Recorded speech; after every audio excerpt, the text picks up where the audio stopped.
Good morning, good afternoon, good evening. Thank you very much for joining us in this third event in the framework of the online course on labor history.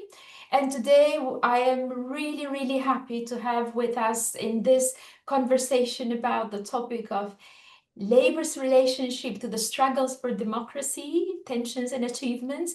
Very happy to have with us today dear comrades Joshua Mata, General Secretary of Centro National Labor Center in the Philippines, Professor Prabhu Mohapatra from University of Delhi, India, and Jose Alejandro La Luz, a lifelong trade unionist and labor educator in unions in both private and public sector, with experience in the unions in both public and private sector in the US for more than 5 decades.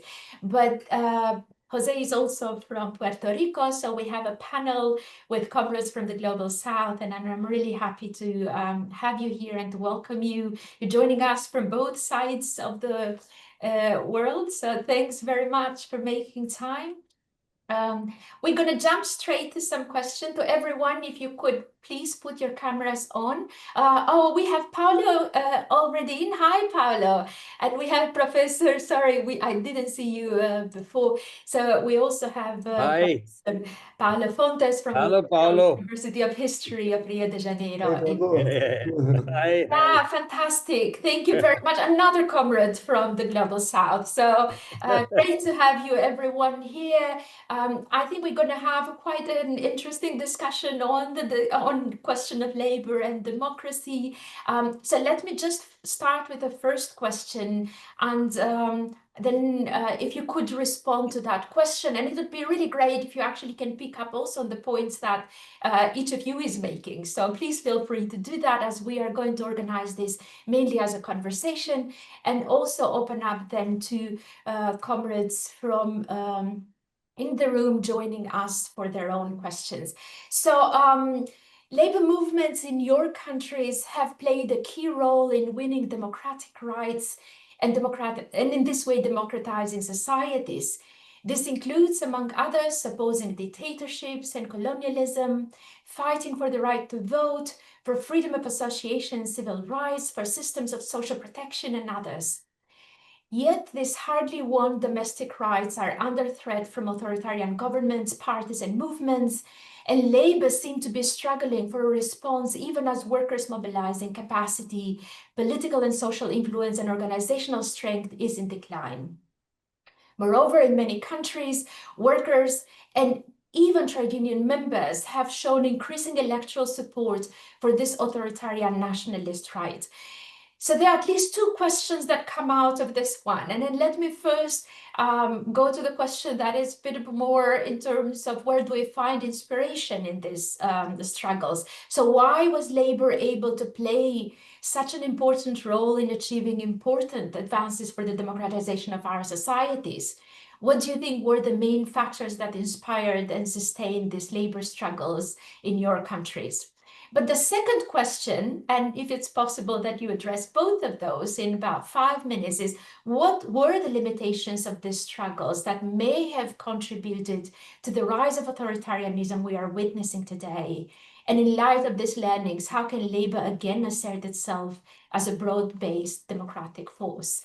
So who would want to go first? It's pretty open. Do you want me to call, or please, any of you can just take the floor first if you want to have a feedback on that. I'll be very happy to go last. All right, so we know that you want to go. Prabhu, why don't you go first? Okay. I came in first here before all of you, so I'm the first. So I'm just doing it as a because I think all of us we have thought about it. In fact, it has shaped our thinking for a long time. Let's put it straightforward. Why doesn't the working class always play the role which we have always expected of it? The organized working class. And that's been a thing for a long time for historians. On the one hand, we have the solid history of actually workers contributing to democratic struggle, to democratization of society. Just simply speaking, bourgeois democracy or liberal democracy, as you are saying, the critique of bourgeois democracy arose from the labor movement in the name of social democracy, making the democracy social. While the bourgeois democracy was a democracy of only the limited few of the bourgeoisie, to make it social was the working class. That was the chosen name for labor movement everywhere. The social democrats.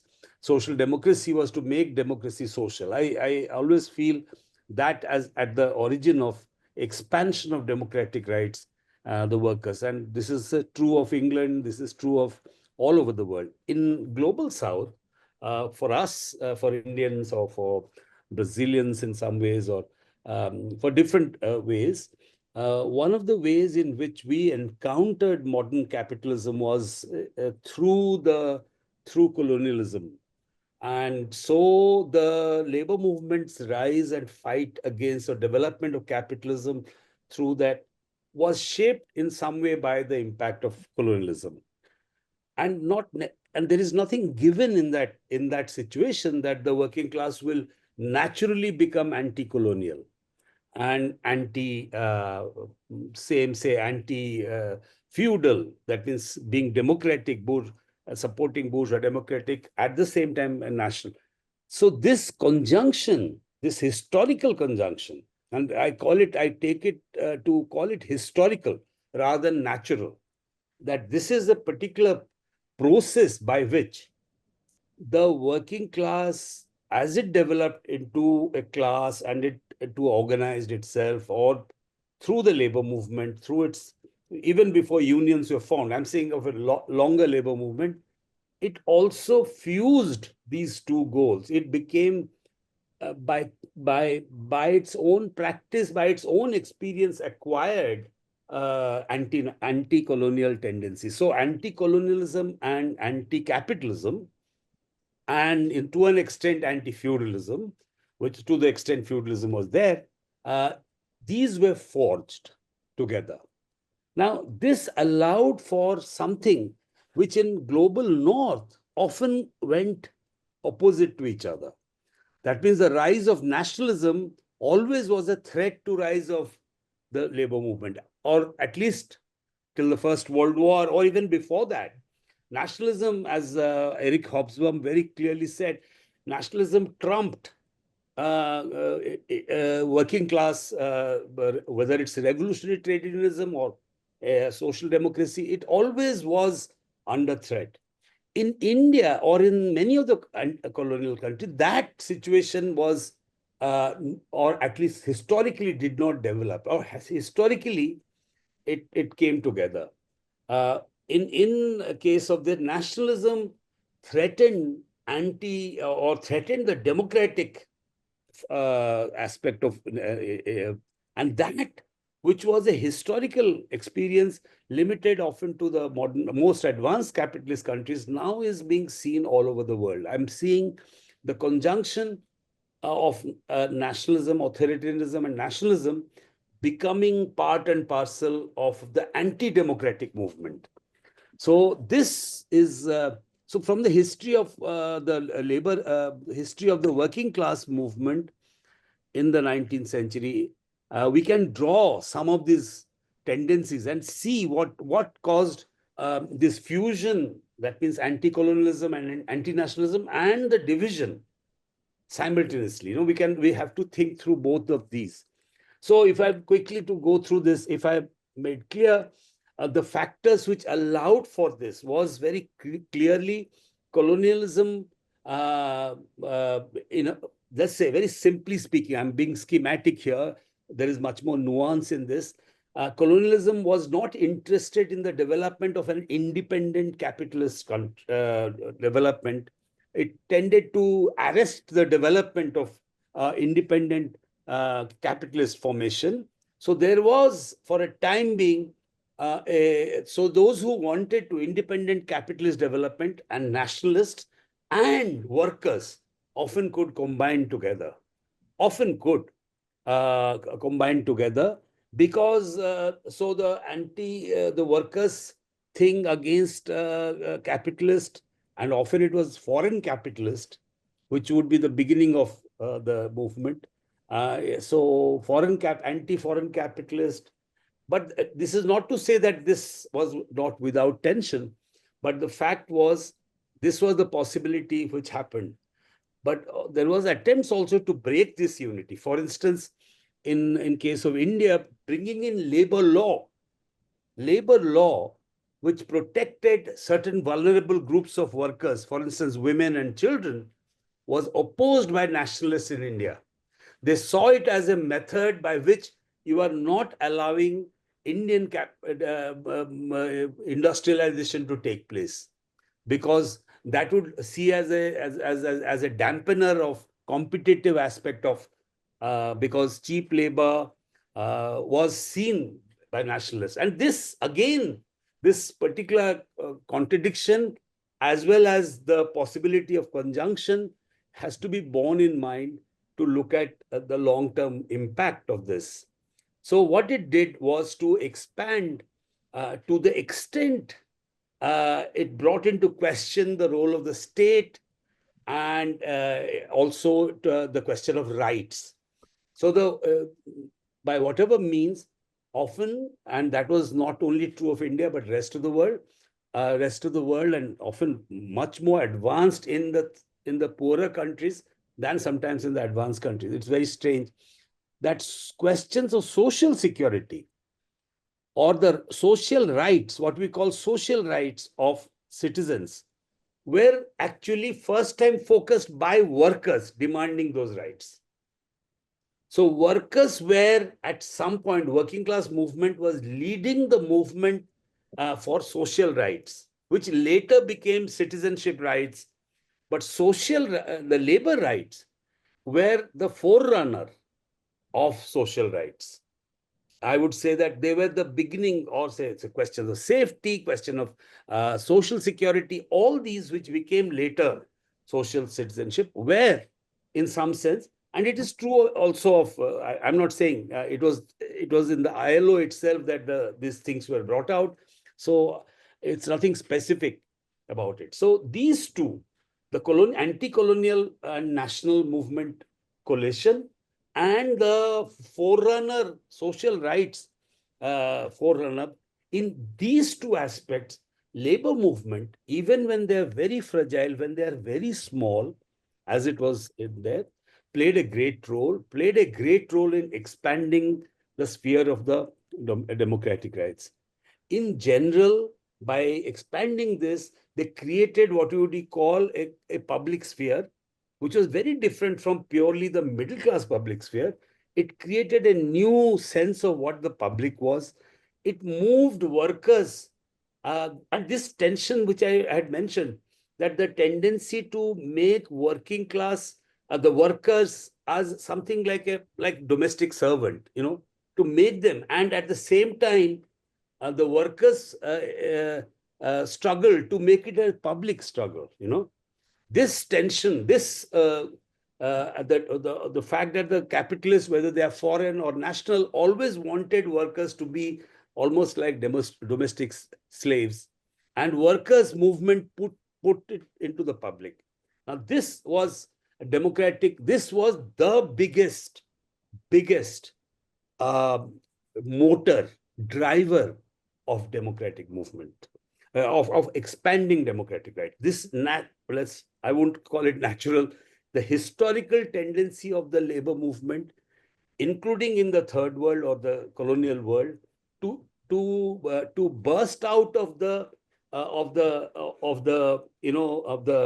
limitations posed by, or the tendency of the capitalist and the colonial state to push it to the realm of the sphere, or to, and in many cases, make them criminals or criminalize workers. The tendency to go beyond that is the most important democratic, the tendency which was there. Okay, I have to very briefly mention what constituted the biggest limitation. And there are lots of points, but what constitutes the biggest limitation? And that requires some explanation, but if we can explain, do a little. this particular triangulation of, say, capitalist, uh, bourgeois formations, the working class, and the state, initially the colonial state, but later the post-colonial state, let's say state, this triangulation, capital, labor, state. Now, the way it worked was for the struggle of the workers tended to be now attached to the state. Let me just say it before I explain. By in some ways, it had a very strong, and the colonial state also understood the power of this, as the nationalists understood the power of the working class movement in urban centers of India in the 1920s and 30s. One of the world's largest strikes were held in India in 1928-29 by the Communist Party-led unions in Bombay. For 6.5 months, the strike was there, and it was a successful strike. And so that power of the labor movement was made evident to the nationalists, who now also wanted to quote them. So strangely, colonial state also wanted. So they did, to quote them, to split them off from the nationalist was the general strategy. But let's say what happened was, through several means, often on the ground that the working workers require the state. What happened, and ILO also, in some sense, ILO also strengthened this, what we call tripartism. What exactly happened is a cementing of the labor movement to the state that defanged, broadly speaking, it defanged the working class movement, made it limited to the what we call organized sector, formal sector. Now, this is an assertion, but I think there is historical evidence to prove this, that the relationship between state and organized labor shifted and changed. What appeared as a positive thing could become a limitation later. This was one of the bases on which the division in the working class between organized and formal sector and informal sector, for permanent workers and those who have precarious workers. These divisions on top of were cemented, were hardened by this peculiar relation with the state. State was able to give only small concessions to a few and let the other. And this division created the basis, of course, not the only reason, but that created the basis for the rise of authoritarianism. It may not have seemed like it for 20-30 years during the golden age of capitalism, where state-based, it was not evident. But the decline of the state, withdrawal of the state under the neoliberal era immediately brought out the inherent contradiction and tendency, including the tendency towards, towards authoritarianism, which was in social formation. And I would say that the rise of both free market, neoliberal order and the authoritarian order, actually, they may seem as if they are sequential, but the seeds of one were to be found in the other. In India's case, very clearly, the rise of neoliberal order is very clearly co-evil, happens at the same time as the rise of Hindu nationalist authoritarianism in the 90s, 80s, and 90s. Precisely. It's such a precise correlation that we cannot but say that there is some causal connection between them. Now, we now know that the post-90s. Now, what we see, there are several reasons. Jose and Joshua would be able to tell us more. But this is this, I think, so I'm sorry I've given out a lot of things without explaining, but I think I understand why there was a tendency, the limitations, which could have led to. I'm not saying it's the only reason. There were other factors, but the inability of the organized labor movement to stop the precarity, division between precarious labor and organized labor, and the historical roots through which the organized state labor relationship got distorted, let's say, was deformed into this form. Sorry for taking so long. Yeah, well, very, I'm very really interesting. sorry. Yeah, I'm thanks really so sorry. much for that input. I think we can hear from the other comrades, perhaps speaking up and adding other elements. I think it's going to be impossible to just put all the reasons together, but perhaps we just prioritize what would be key reasons for what we see today. Paula, let's go to the other side. So, Paula, do Okay. you want to, and it's morning for you, so perhaps you go now. All right. First of all, thank you so much for this invitation. It's great to be here, to see Prabhu, Edvira. Very, very nice. Well, Prabhu gave us a really broad and important overview. I don't have much to add, but I'd like just to point out some topics that can add and maybe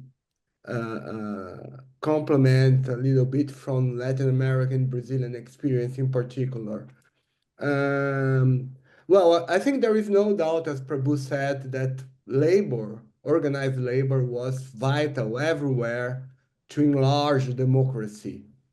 Uh, by making democracy social, it didn't mean just social issues. It meant very much to enlarge the political realm, as Prabhu said. I mean, the public sphere, or making the bourgeois public sphere a proletarian public sphere. And that was vital for democracy everywhere, not only in the global north, but also in the global south, I would say. But as he said, he's also said in the global south, that was very much mixed with struggles against colonialism or struggles for developmentalists, as pretty much in Latin America. Mm. Um, and now I think it's also vital in the way that labor, or especially organized labor, was shaped. And as I quite agree that by, I mean, the struggle for developmentalism in our countries were very much um, shaped in national terms. I mean, even the name was national developmentalism in countries Yes. like Latin America, and labor played a vital role on that. The so by saying that, I'm bringing the whole utopia of uh, the future is industrial. I mean, industrialization was uh, Yes. the the goal. The goal for uh, bourgeoisie politicians, national bourgeoisie politicians, but also for labor. I mean, the idea that by building up an industrial society, poor countries would become uh, rich countries, let's say, or as I like to say, the passport for the future Mm. was implied in the idea of industrialization. And that I think that explains a lot the fact that the backbone of labor movement from the 1930s on was pretty much on um, sectors around industrialization. I mean, Yeah. in manufacturing itself, but also transportation. The whole um, spine of industrial economy. Um, so by saying that, it comes to paradox.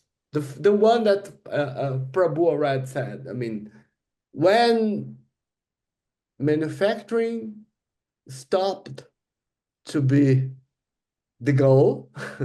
I mean, during new liberal times in the 19 from it's very much important to stress, I think, that seventh the seventh in the great part of the global south, not only the north, was probably the period of the heydays of labor movement. I mean, Mm.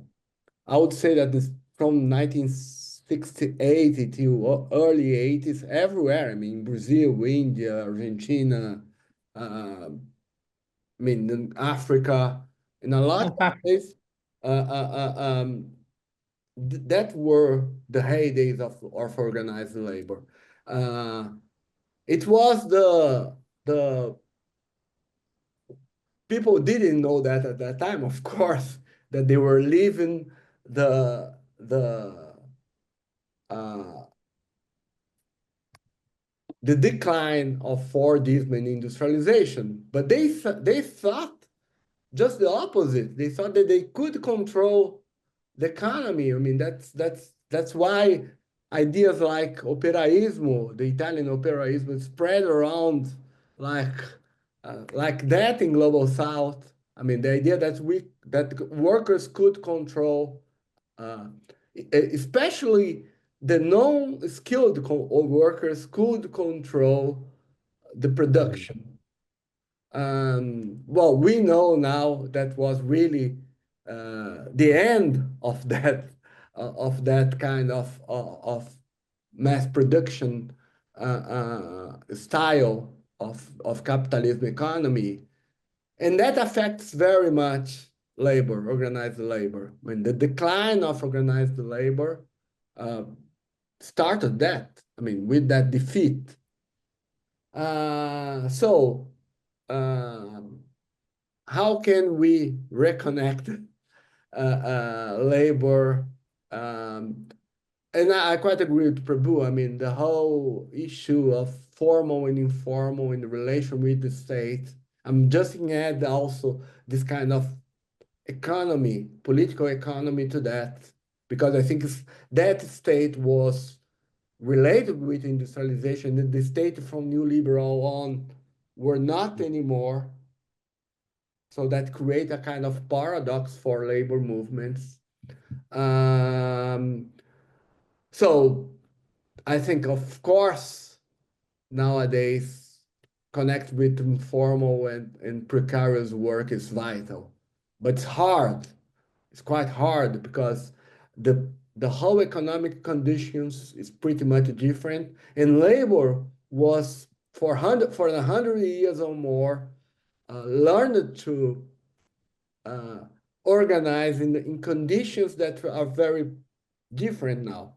But not as much, because if you look to the 19th century, later 19th century and early 20th century in the global south, the work were pretty much precarious as well. So maybe we can learn from a little bit from history, and we could hopefully, because world needs that. World needs labor again. The fact that labor, organized labor, is so weak is the basis for authoritarianism and fascism everywhere. I'm pretty sure about that. I mean, so because authoritarianism and this kind of new fascism that we're living now, they, I mean, let's not romanticize the working class. I mean, the working class Yes. is there are a lot of conservative elements in the working class. It's uh, uh, and the authoritarianism and new fascists, they take advantage of these elements, and uh, um, Mm. they feed this elements of conservatism. Uh, so, and with a weak labor movement, this task is it's much easier for them to do. So the democracy really needs Mm. uh, to strength labor, a strength labor movement, a strong labor movement. So that's it, just to. Yeah, but very, very interesting and very interesting point also about um, kind of deconstructing this relationship of labor to democracy, because there is some thinking it has always been for democracy, but there have been conservative sections of the working class that have even supported dictatorships in the past, and so we need to grapple with that one, why also this exists within the labor movement. Jose, do you want to go next? Sure. I must say, first of all, that this is a fascinating conversation. I mean, I see that Paolo, Roberto, and Pabu are two public intellectuals in their respective countries who are close to the trade union movement, as I can see and feel. And my point of view is the result of my reflection over many years of practice as a trade unionist. I am not an academic, so I wanted to put that first and foremost for the purposes of our exchange. So in this country, there are a number of critical factors that explain, the challenges that organized labor is facing these days in terms of the fight, for the democratic rights. One of those has to do with the development of capitalism in America and the question of slavery. The question of slavery is a fundamental question in terms of the formation of the working class in America. And unfortunately, the trade union movement back in the 1800s, when the Civil War, was fought, was not the main protagonist in elevating the necessity of addressing the question of slavery in America. It did not. There were elements in the nascent trade union movement in those days that put the question of slavery on the table, but for the most part, white workers, particularly in the North, did not make this one of their fundamental demands in their fight for democracy. So we are still living with the consequences of that in America today. As most of you know, it wasn't until the other day that we witnessed these massive demonstrations throughout the streets of America in this mass social movement that became known as Black Lives Matter. Black Lives Matter is a reminder that the fundamental question of race and class hasn't been addressed properly in America today. And unfortunately, many of the leaders of, including some of the progressive trade unions, have failed to understand the historic importance of this question for the present and the future of the American working class. So that's one question I wanted to put on the table first. The question of slavery and its consequences in terms of the formation of the multiracial working class in America. Because the other thing that some of us that come from the global South as a result of empire and colonialism and become trade union leaders in America, which is quite an interesting experience, if I may say, is that we discovered that it's not only the question of race as a result of slavery, but the question that many of the workers from the South begin to migrate to the North. So we find, Mexican Americans who inhabited a great part of what became later the United States of America in the American Southwest, right? States like Texas, like Nuevo Mexico, like Arizona, like California, like Colorado, become subjugated as a result of the expansion of the empire and capitalist development. And so that introduces another challenging question to the formation of the American multiracial working class. Mexicans in the Southwest, the indigenous people that inhabited, many of this land, most of this land, who today live in reservations and are still colonial subjects in this country. The American trade union movement has not taken a great deal of interest on this question either, I am sorry to say. The question of the people who became, whose lives became intertwined with the lives of the rest of Americans as a result of empire and colonialism, like myself in Puerto Rico and the southern part of the hemisphere in the Americas, who are now, part of the American multiracial working class. Yeah. The question of other immigrants of color, as people refer to these days, are Filipino comrades, sisters and brothers in the Pacific Northwest, in California, here in states throughout the Northeast that are part of this multiracial working class. So this tension is a tension that the American trade union movement has not addressed adequately and has failed to address seriously. And it remains one of the biggest challenges in terms of democracy and the expansion of democratic rights to this day. So when we speak about the rise of nationalism, the recent rise of nationalism in America, we are talking fundamentally about white Christian nationalism. It's the white Christian nationalism that constitutes the basis for the support of this fellow that inhabits the working class, whose name many of you recognize, Trump, right? The rise of white Christian nationalism. And it's important to understand the class basis of that, because it includes an important segment of the white working class. Yeah. And disturbingly, it's increasing. It's support, for the extreme, right and the rise of the extreme right in America, which represents a fundamental threat to all of us, not only in America, but throughout the world.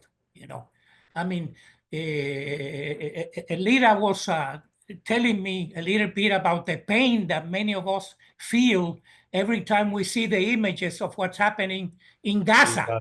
Yeah. I mean, and that is so clear.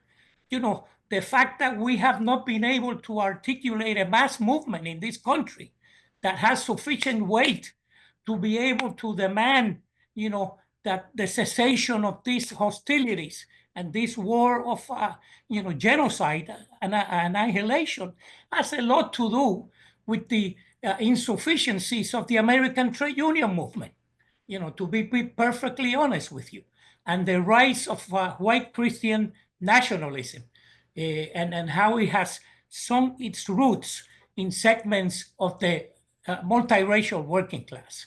So I just wanted to, bring this up because I found the expositions that Paolo and Pabu made fascinating. I could spend hours, just listening to the two comrades in terms of this.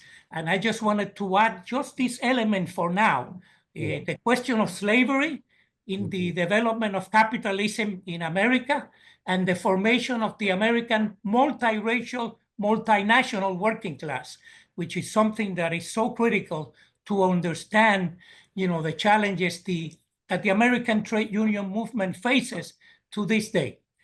One last thing, the heyday of the American trade union movement, Paolo, was not that recent, in the 60s or the 70s or the 80s, like it happened in Brazil, that I know quite well because I visited Brazil many times to speak with many of your comrades in those days. Paulo Freire invited many of us to participate in many of the dialogues with the institutes of worker education throughout the country that the CUT, had organized. So we witnessed, this phenomenon in Brazil firsthand.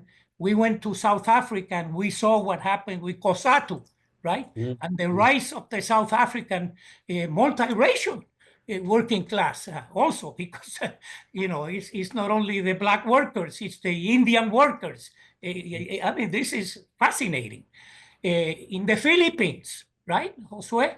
I mean, the whole struggles in the 60s and 70s, but the heyday of the American labor movement was in the late 30s, 1940s through the early 1950s. And from that, after that, it was all like this, okay? Now, recently, there is an upsurge. There is an upsurge that we are witnessing, which is quite interesting, that has manifested itself in the rise of rank and file movements within important sectors of industries and unions, which explain what has happened in the Teamsters Union, which is the transportation union in this country, the auto workers, right, in the auto industry, with the rise of a militant rank and file movement. Those movements are inspired by the notion that democracy has to be expanded to the economic sphere, that the question of rising inequality in America has to be addressed by the American trade union movement. This is something that Senator Bernie Sanders, that many of you know, has made an important part of the debate in this country today when he talks about the American oligarchy, right? That it's not a question of the Democratic Party winning another election cycle. It's a question of addressing the structural inequality that exists in America. So I just wanted to add this for the purposes of the conversation, because I am so fascinated by everything that Pabu and Paolo have raised, and I'm sure that Josue is going to capture my imagination as well when he speaks. I just wanted to put this in the table for the purposes of our conversation, comrade. That's very good. It's fantastic. It hits the nail on its head.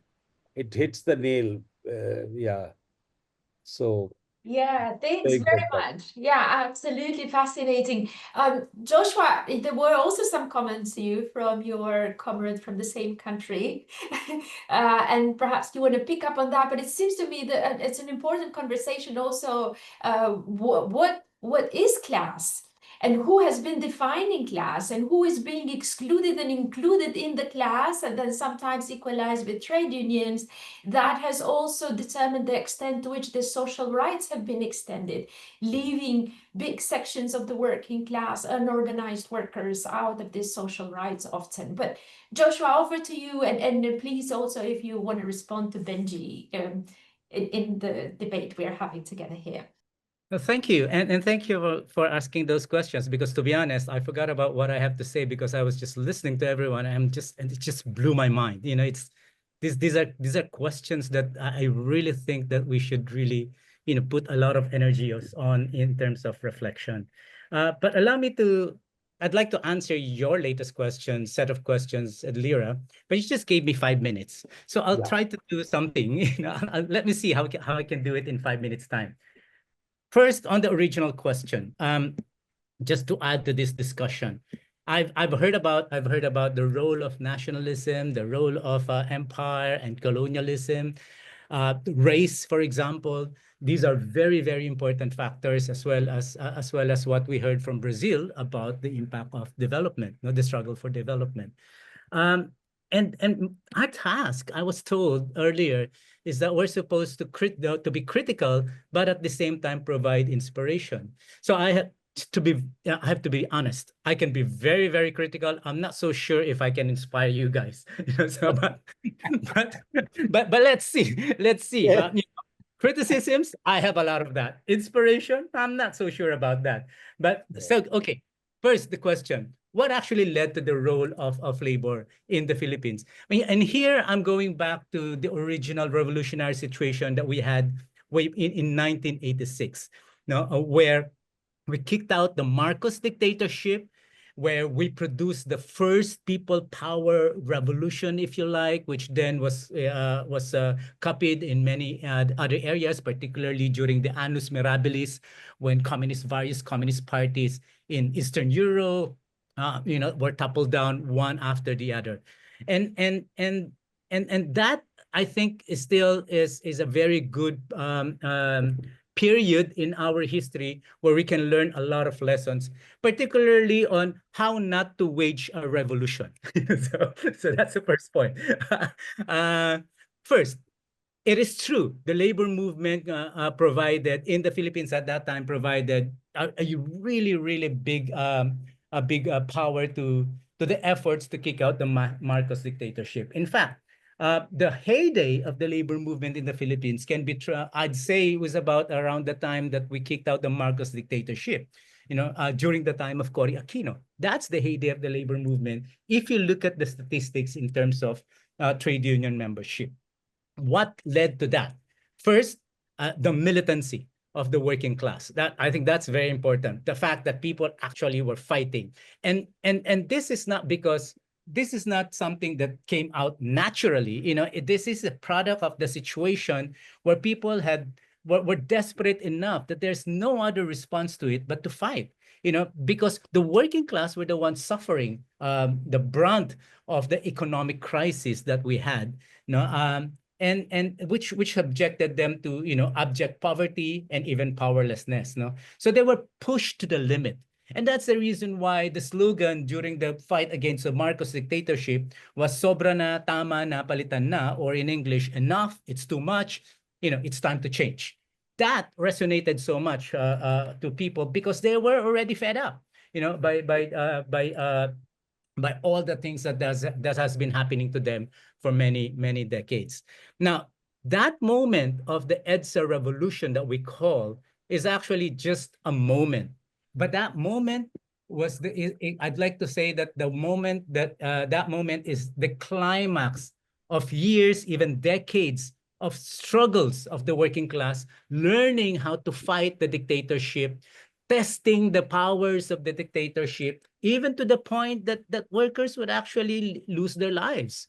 So the labor movement had to learn how to fight the dictatorship for many, many years. And that struggle is supported by a strain of revolutionary movement with a very clear revolutionary theory, and which inspired at the same time a huge base of the youth.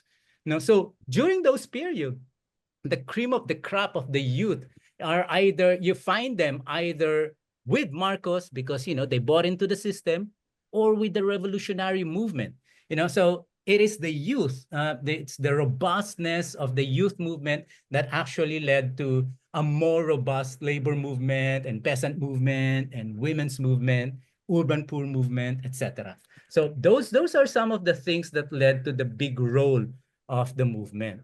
Now, however, there were limits to this, and this is where we can trace the roots of why, we can trace the roots of, it can give you an idea on why is it that 3 decades after we kicked out the Marcos dictatorship, why is it that people would actually vote for Duterte?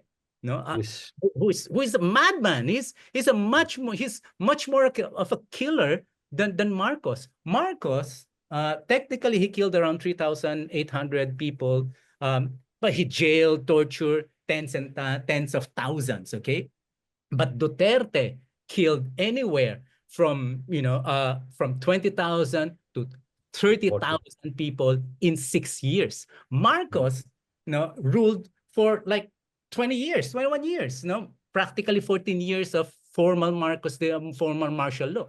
But, so in other words, in terms of casualties, I mean, Duterte is far worse. Now, how do you explain that? How do you explain that 3 decades after we kicked out the Marcos dictatorship, after we promised everyone never again, that was the slogan, after we kicked out the Marcos dictatorship, never again But how is it possible that workers actually voted Duterte? And then 6 years later, voted for, by vast majority, 61%, voted for the son of the freaking dictator. It's just incredibly, incredibly mind-boggling. But that is why we need to and my suggestion, the answer lies right there when we started kicking out the Marcos dictatorship. Why? Because there were so many limits that I can think of. First, now, to be honest, I don't think we've really had in the labor movement or even in the progressive movement, even in the revolutionary movement, I really don't think we had a very, very deep experience of democracy, even in the way, in the political culture, if you like, even of the progressive movement in this country. And that is primarily because, again, harping back on the same theme that you had, empire and colonialism, all the empires, all the colonial rulers that we had, so we had 300 years of Spain, we had 50 years of the US, about 3 years of Japan, all these empires, whenever they come and rule the country, they will simply graft themselves into existing power structures, which are basically revolves around political dynasties. That's how it was. So that was never dismantled properly, even by the left, when it started organizing in the Philippines. So the lack of democratic space, democratic experience is one big limitation of the movement. And then it didn't help that the left in the Philippines is so this unity in the left is so problematic. And this was even exacerbated by the fact that the mainstream left at that point in time, which was waging an armed revolution, they made a really, really huge ideological and political defeat. Because of their dogmatism. They've always believed that the only way to change society is through the armed struggle. When they saw the people power brewing up, they said, "Oh, that's not going to lead to change because that's not armed revolution." Now, that kind of dogmatism really isolated them. Worse, because of this absolutist thinking that they are the only ones who have the monopoly of the truth. This kind of absolutist thinking actually created very, very sectarian attitudes, which further isolated them from everyone else. Like, for example, I can tell you that at one point in time, one of the biggest left-wing union in the country during those times, that's the KMU, which is very close, whose ideological perspectives are very close to that of the Communist Party. They even follow the Communist Party line that the Tiananmen Square massacre was actually a product of the CIA. So that kind of thinking, was parroted by the labor movement of that persuasion, and that isolated them very much. So that was already so that was a big problem as well. So if you try to think about it, what could have happened if that was not the case? What could have happened if the left were much more effective in trying to work together despite our differences? That's a beautiful what if question. Yeah. But we're not here to discuss what ifs. My last point about the limits is the fact that when Marcos' dictatorship was kicked out, that was also ironically the time when the ruling class was able to insert forcefully neoliberal program. And that was packaged, presented, implemented to the people under the rubric of Marcosification. We have to take away Marcos, the control of the Marcos conjugal dictatorship over our economy by privatizing, liberalizing, deregulating, etc., etc. All the whole shebang brought by that's being pushed by global neoliberal globalization. And the labor movement, I believe, was so ill-equipped ideologically and organizationally to fight back. So whenever they say, oh, it's actually contractualization that weakened the labor movement, I actually would argue that I think the labor movement was already weakened, at least ideologically, when contractualization came in. Otherwise, we could have fought it back. No, we would have fought against it, but we were not prepared. And I was a young organizer, educator in my union, and I saw how workers would readily agree to the management. Okay, let's outsource this. For example, this cafeteria, because the food is being serviced so bad. Let's just outsource. Yes. Don't worry, we'll absorb everyone. There's no loss in jobs, no loss in membership, and they would just agree. So that to me is a very concrete example of why I say the labor movement is actually at that point in time no longer in a position to resist neoliberalism. Now, so if I have time, I would still say that this is the reason why if we have to learn from hard lessons, I think we really need to rebuild the labor movement both ideologically and organizationally. We have to recapture this whole grand narrative, because one of the problems given to us by postmodernist thinking is that there are no grand narratives, and now everyone is so busy doing its own little thing. Nobody looks at the bigger picture nowadays. So we have to recover grand narrative, but more importantly, I think we need to have a much more powerful workers' education program. So I'll stop there. I still have a lot of things to say, but I continue to be my mind is really breaking up, blowing up because of what I've heard from my colleagues. It's 10 p.m. in the Philippines, so I think you'll find it really hard to actually sleep after this conversation. But we've been talking for about an hour. I think it's absolutely fascinating. We got so many important insights and provoking thoughts, actually. So perhaps we open up for if there are questions. There were some comments in the chat box. I think Joshua kind of... I hope you responded to Benji, but if not, Benji, take the floor. There is a comment from Comrade Gifford about authoritarianism, but Gifford, I don't know whether is there a question there? Otherwise, people can just read the comment. But if there is a question, please do raise it. Meanwhile, I give the floor to our... Yes, let's give the floor to our comrade from Bangladesh, Monirul. Monirul, if you can just have your question really briefly, so we have a possibility to have another round. And then after you, Nico, too. Go ahead. Okay, thank you. I got just 2 minutes. You have a problem with the microphone. Can you try coming a bit closer to the microphone, please? Is it okay? Try. Let's see. Not a very good quality, but perhaps we can understand. Go ahead. Okay. All of you will know, up to 1990, trade union had been play a strong role, not only trade union movement, but also the national democratic movement in Bangladesh. But after 1990, in the formal sector or service sector, government introduced outsourcing, promoted as a officers, and deduct the trade union rights in the formal sector. In the other hand, labor law didn't cover the informal sector in Bangladesh. And there is also limitation. There is no subscription of the union members in Bangladesh. So considering the above affairs, I would like to ask how to develop a democratic movement through a trade union in Bangladesh, number one. And secondly, I would like to question Sir Prabhu, do you think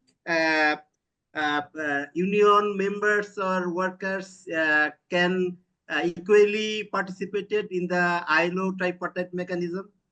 Thank you. Thank you, Monirul.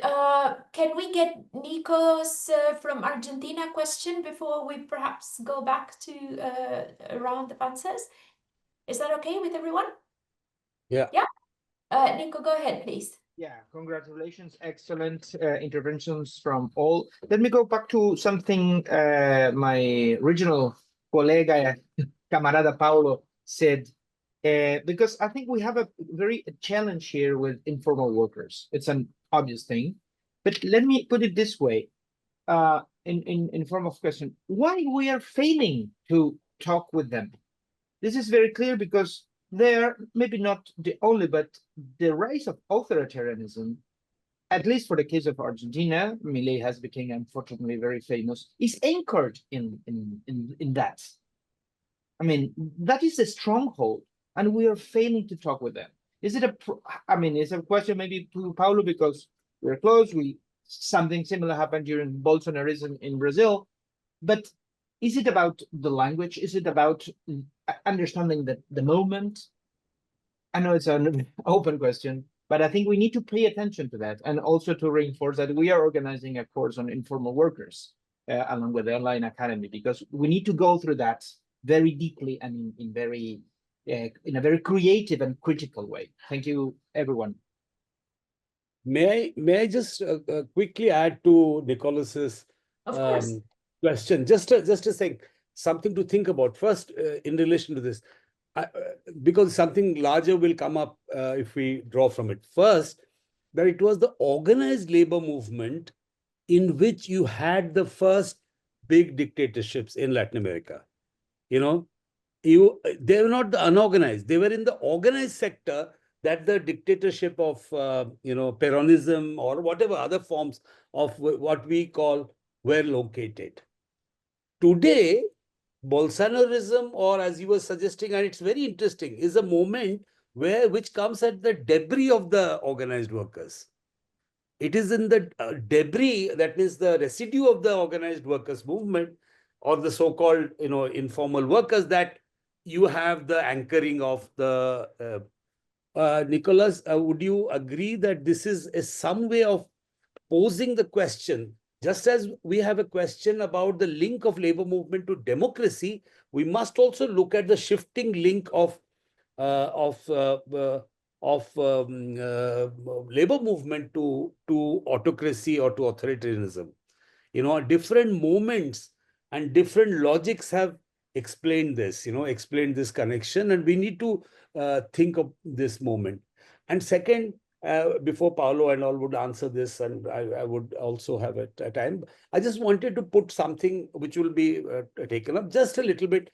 If we have agreed that, informalization, contractualization, whatever, you can see that form of destruction of labor movement which happened from the 90s, and I am more than certain, and this I want my comrades and colleagues to check me or to kind of counter me in that.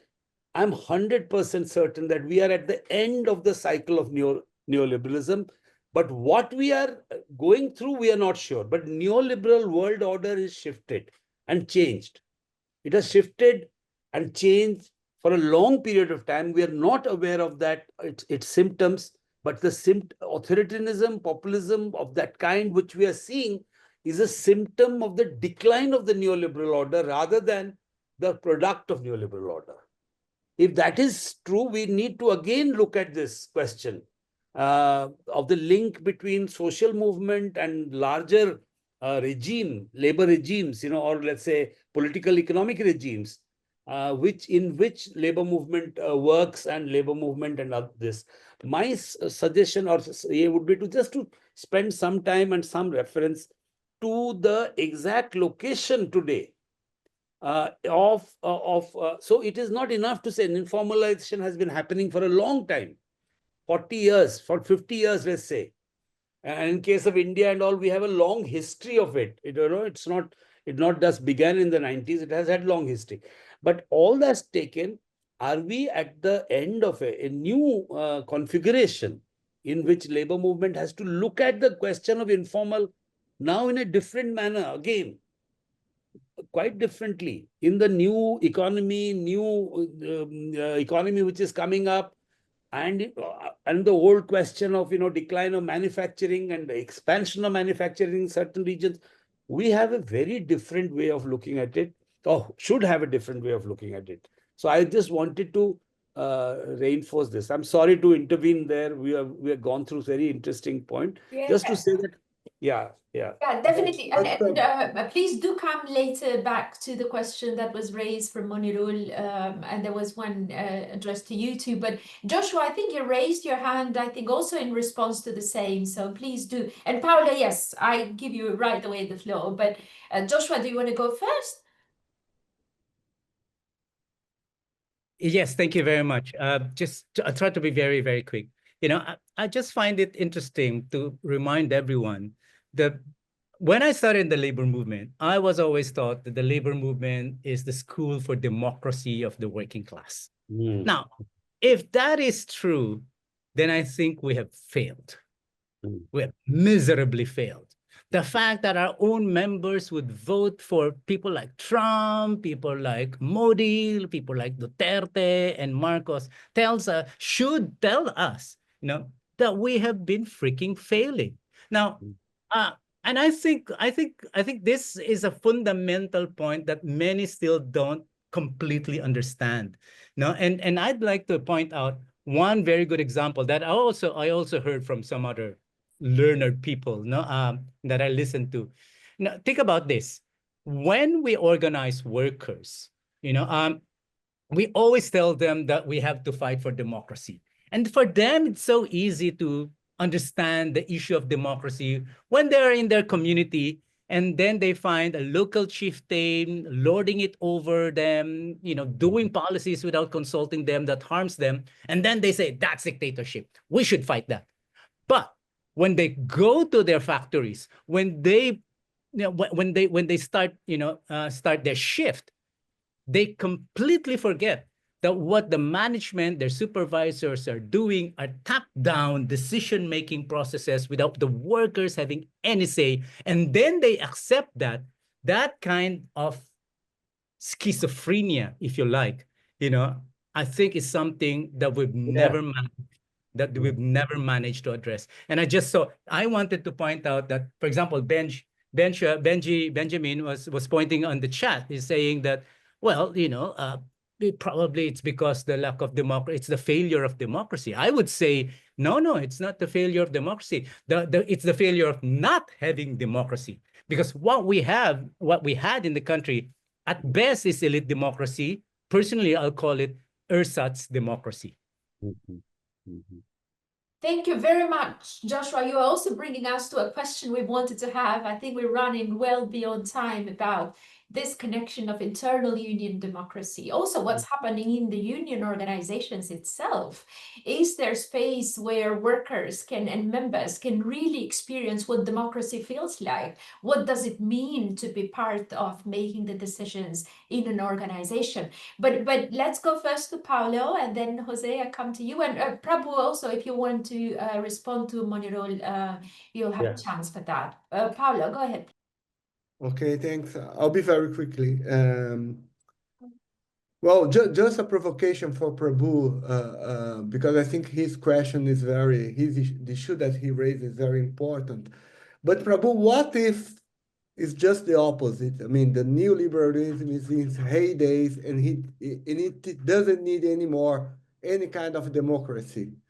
I mean, just the opposite. I mean, because if you look to Latin America, both Bolsonaro and Milei, actually they don't need to. I mean, they're more neoliberal than ever, actually, in terms of economic policies. And they don't need democracy to do that. Any rest of democracy. So I think the relationship between neoliberalism and authoritarianism is very important issue to really discuss, because I'm not so sure that's the end of neoliberalism. Really. Maybe just the opposite. That's my point. Yeah. But going to the Nico's question, that's quite important. I don't have an answer. I don't know why we're failing. But I think that brings the questions about class that Edwila raised. I mean, what is the working class right now? And that's a very complicated, very complex question, because, well, the working class has been always diverse. That's true, historically saying. But the level of fragmentation nowadays, maybe it is nil. And I think we should address the issue of fragmentation, but because Joshua, I think we failed miserably, but not as much because the point is the organized labor is weak, and uh, uh, the reason for people are voting for Bolsonaro or Duterte or Malay is just because we are weak. And so the question is not we're failing because we're failing as because we are becoming weaker and weaker, maybe. Well, I mean, in terms of organization, but not necessarily, I think, in terms of the connection of the way that we work as organized labor and democracy. I mean, I think the issues are related, but, and finally,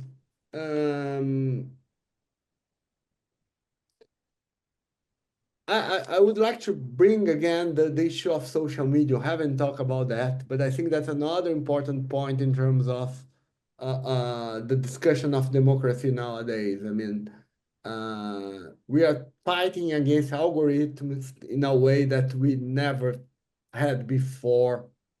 And we should address, if we want to talk about democracy and labor and whatever, that's, for me, that's vital. I mean, because that really, that's really create a kind of consciousness among the working class, among this fragmented working class in a way. That's a new challenge. That's really a new challenge.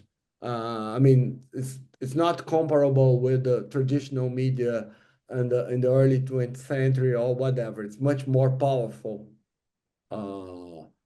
And we should address that in a way that I don't know how, but I just want to, before we end the discussion, I feel that we should address this in another discussion like that. Thank Yeah, you. absolutely. Thank you very much. And perhaps we need to address also to have really a conversation about reconfiguration of working class today. What makes the working class today? And have a debate also with the people from both the global north and south. But Jose, if you want to respond to any of the many points raised.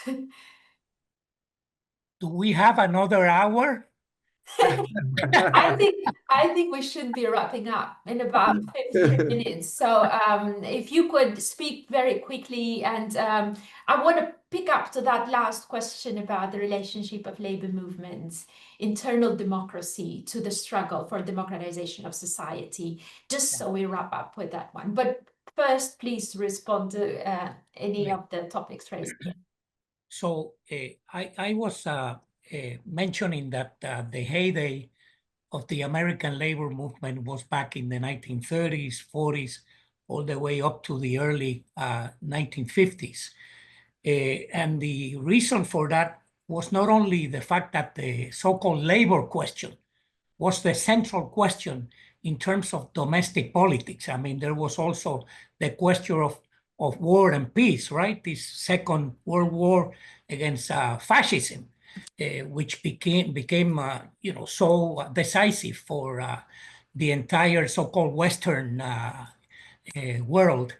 But the explanation for the success of the trade union movement, particularly the confederation that was able to organize the mass industries, the Congress of Industrial Organizations, the CIO, back in those days, has a lot to do not only with the organizational capacity that they develop as a result of the presence of significant segments of the left in its leadership ranks. As some of you, I'm sure, know, comrades from the Communist Party and the Socialist Party that played a pivotal roles in building these unions that organized the mass industries in America back in those years.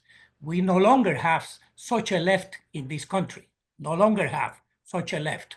We have other things that would take us probably 2 days to discuss, but the important reason, Lira, has to do with the fact that the labor movement built itself as a social justice movement, that it spoke for the rights not only of industrial workers, but entire society. You know, this is what allowed for the conditions to emerge for this compact that was negotiated, called the New Deal, with the administration of Franklin Delano Roosevelt and the liberals.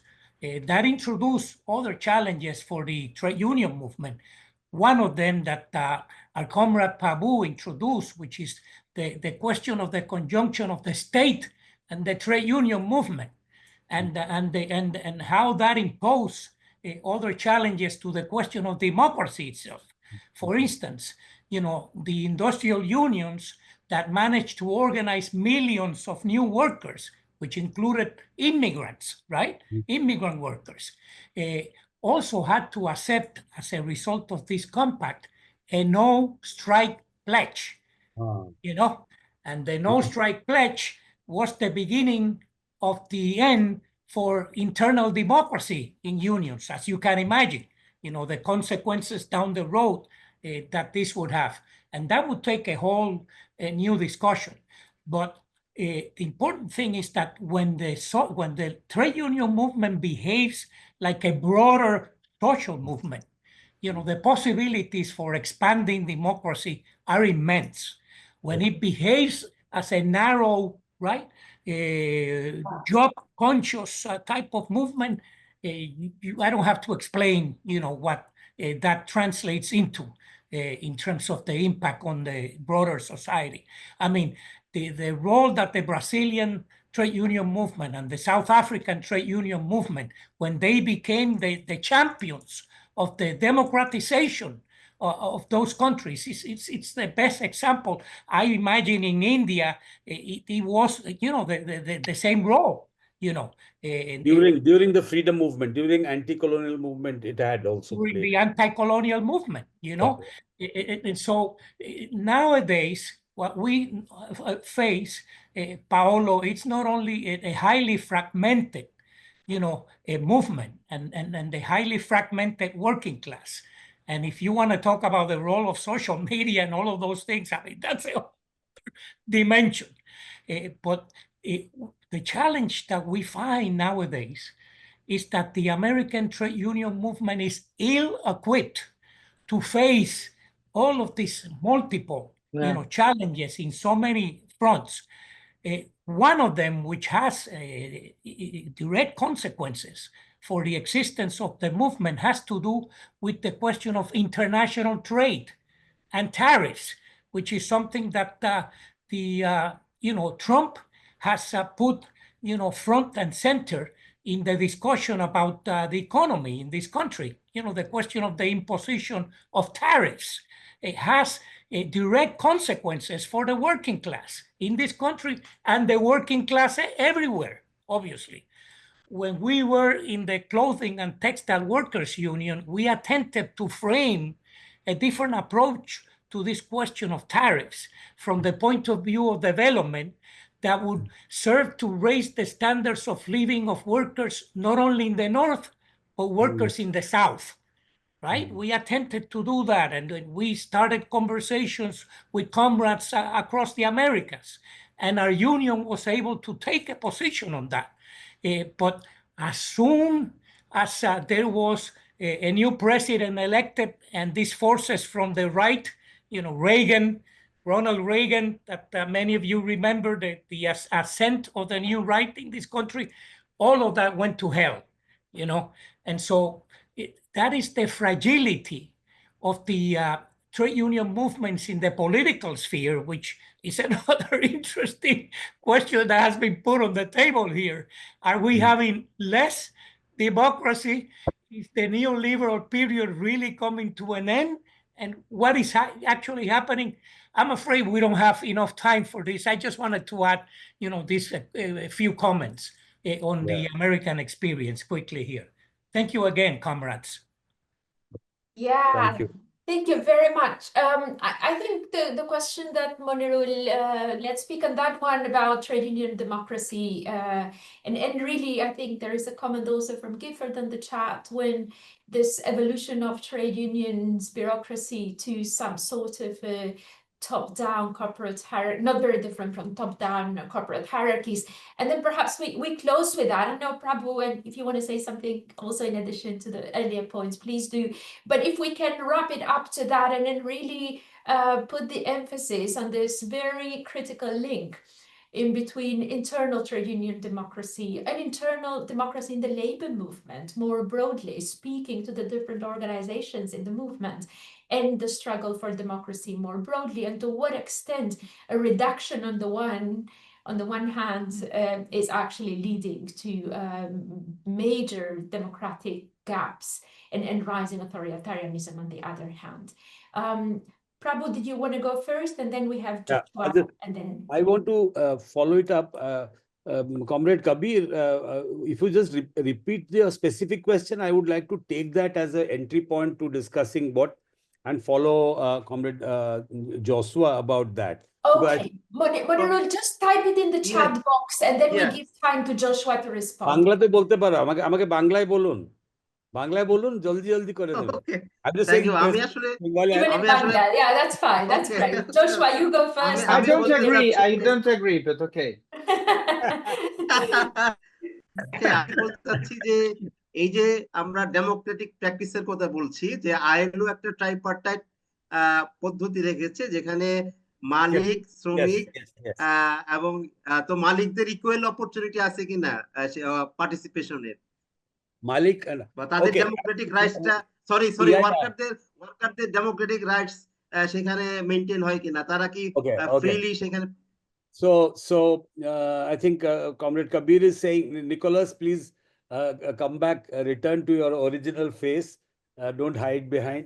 So the story is, he's asking, and I think it's important, does tripartism, the kind of thing which allows, does it represent, or is there a kind of seed of democratic thing, and how far do workers actually do this? Now, this is an important, very important question there. I'll just quickly take on that question and then follow up just give me 2-3 minutes for this. First and foremost, tripartism, let's see at its origin, tripartism is a way in which it is true, it was in ILO, invented in the ILO. It brought together the state and the employers and the workers and so on and so forth. And interestingly, Indian labor movement had a very important origin. The original Trade Union Congress of India, the All India Trade Union Congress, actually was created as a response to the need for a ILO delegation, labor delegation. So in fact, to elect a labor delegate, they got together to form this AITUC in some sense. Okay. To the extent that it provided a forum for this, it was an expansion over when the workers had no space, no unions also. I'm talking about in India till 1925, unions could be, if you had a union, you could be jailed for a breach of contract, trespass and all. The first law of trade unions come in 1925, which allowed for immunity for conducting normal trade union activity. Immunity against trespass, the question of trespass. Now, in that situation, tripartism provided a certain type of expansion of, it allowed the voice of workers and workers' movement people to be heard. And they used it quite a lot. And they fought their own employers there. I must say that they fought not only the employers and the colonial state, the workers' representatives were very clear. Like when the colonial state, typically colonial state wanted that all the laws, safety laws and protective laws, should come to the colonial countries little later. That means because they are backward, the laws are only for advanced countries, they should come later. And the workers' representative from India fought that massively. Like saying that child labor, for instance, said, what the hell is this? That in tropical countries, child grows faster. That's why they can start working at the age of 9. And so they fought this very well. So it was a very interesting debate. So in a way, the tripartism initiated their expanded democratic form to an extent. It expanded when Ambedkar, B.R. Ambedkar, was the law minister of India in the last phase of colonialism. He brought in tripartism directly into the Indian, so that the Indian government and Indian trade unions and Indian employers had to sit together, what was known as the Indian Labour Conference, not the International Labour Conference, Indian. So tripartism appeared at the beginning, both in ILO and as an expansion of democracy. But interestingly, just to give you a historical fact, the trade union leaders who became ministers and all quickly saw that this tripartism is a way in which the state is kind of controlling and capping the workers' movement. They fought very hard to bring back bilateralism, because in England itself, state doesn't intervene. But in India and the colonial countries, including Australia, state is a very strong interventionist role. Initially taken as a sign that state will be, helping the workers' movement, it quickly became a means by which the workers' movement got tamed, got reined in. It had some small sphere of activity, and they fought amongst each other to get access to this. This led to a multiplicity of unions on the one hand. It led to fragmentation, because now state support and if you have connection with the state, you could get your things done. So strikes would succeed if you are attached to the state rather than not. So this led to a situation of fragmentation of workers' union. And secondly, it led to actually a diminution of the militancy of workers. Even though initially you had an increasing militancy, it appeared as if state had not succeeded, but really till by 67, 68, the beginning of the Naxalism, Comrade Manirul would know, in Bengal, the rise of Naxalism, it was a peasant Maoist movement, had some roots also in the urban insurrections, which happened in that time. So they were breaking out of the limits being posed by the tripartism. So tripartism initially appeared as expanding, but very quickly, and it is very quickly led to it being as a means of taming and capping and limiting the militancy of the workers' organization, pushing them. What Paulo had asked, Paulo was saying that we can learn from the 19th century that most of the workers were unorganized. And how did they start getting organized by the unions? We can learn from that. Precisely, the unlearning here is, how did these workers, just a second, I'll just.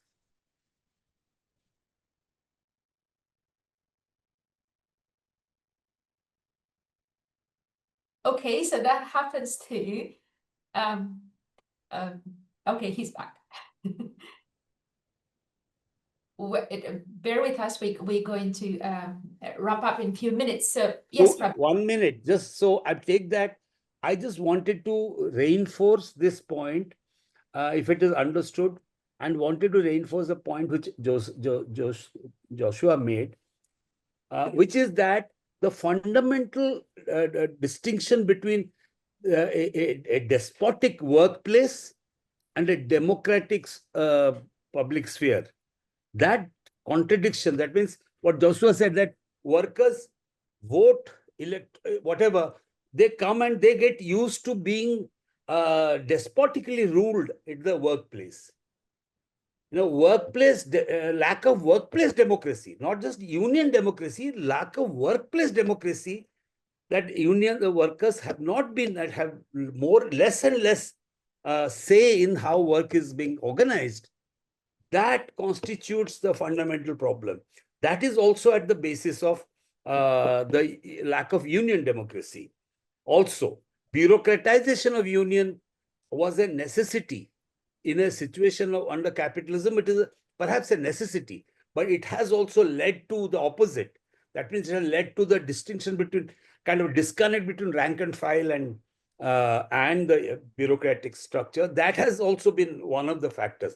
But I would say the fundamental problem lies in lack of a society in which claims liberal democracy in the or democracy in the public sphere, so-called public sphere, while not allowing workers to have a say in how the work is organized.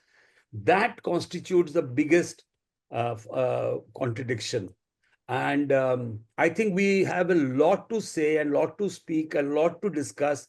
So many interesting points have come up, and I would ask Eldira, so sometime, if it is not a thing, we should meet up soon again and discuss this forever. Yeah, that is music to my ears for sure. Joshua, yes, please.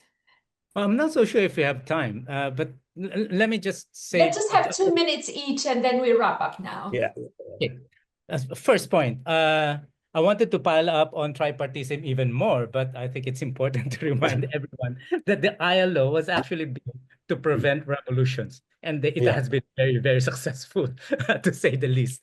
Second, obviously the need for internal democracy is imperative, no? Anywhere, and when we talk about this, it's internal democracy. It means internal democracy from the shop floor all the way to the national centers, and even between the relationships of national centers, particularly between the global north and the global south. That means the ITUC would have to rethink how to do things, because to be honest, it's really, really very problematic at this point in time when it comes to decision making. Now, what do I think should be the case? I have no answer. So I have to be very clear. I know the problem. I don't know the answer yet.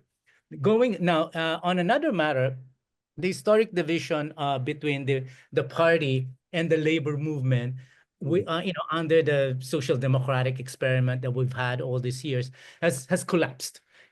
But so clearly we have to rethink. So how does this relationship look like nowadays, especially in this situation that we have today, in a very, very different and much more complex societies that we have.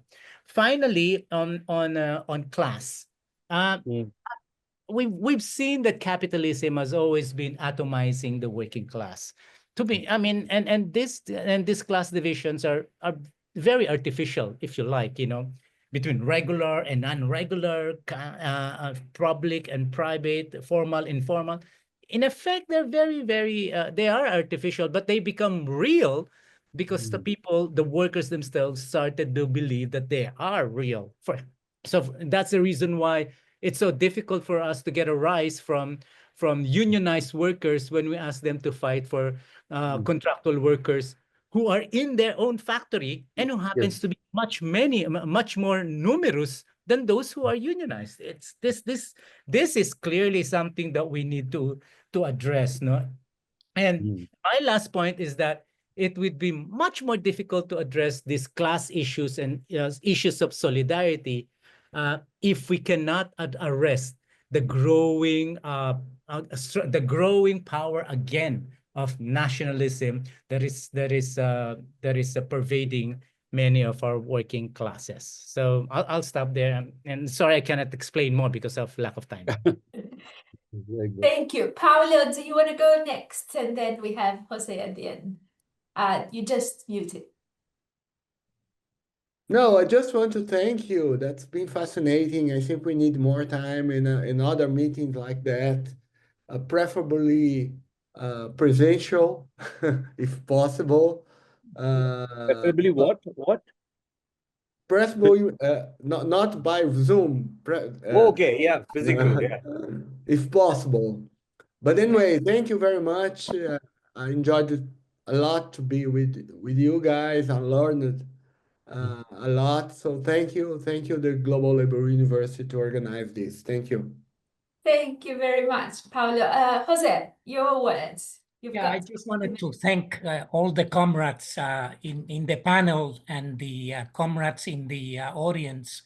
This has been really, really stimulating, fascinating conversation. It has introduced so many critical questions and issues that need to be explored further. And I wish, Lira, that there was an opportunity for us to continue this conversation. That's really what I wanted to say. It's good to see all of you, comrades. Thank you so much. Well, thank you very much. We know we can't exhaust the questions until the end. I just want to put a positive spin to Joshua saying, we may not know the formula of how to do things differently, but we do know that political education, worker political education, it's really, really important. And the idea of this online course, which I hope very much all of you would complete, and the idea of these conversations is to create those intellectual spaces where workers and activists can debate and discuss, not under the framework of projects, and if there is no project money, we don't meet and we don't discuss, but just like in the early days of the movement, have the possibility to really think not just how do we beat this current wave of authoritarianism, but how do we imagine a different world, a world that can inspire and capture people's minds and hearts and mobilize them to stand up. So I do thank you very much, everyone, for the conversation. I know there were more questions. I can just promise you that we would have other conversations, and I'll be in touch with the comrades that were here to see what of the themes that was discussed here could be further taken up. So I wish you all a great week, a great evening, and good night, Joshua and Prabhu and comrades in Asia. Yeah. A great day to comrades in the Americas, and a nice rest of the afternoon to everyone in Africa and in Europe. Thank you very much for your questions, and keep the struggle up. Thank you. Okay. Keep fighting, everyone. Obrigado, namaste, gracias.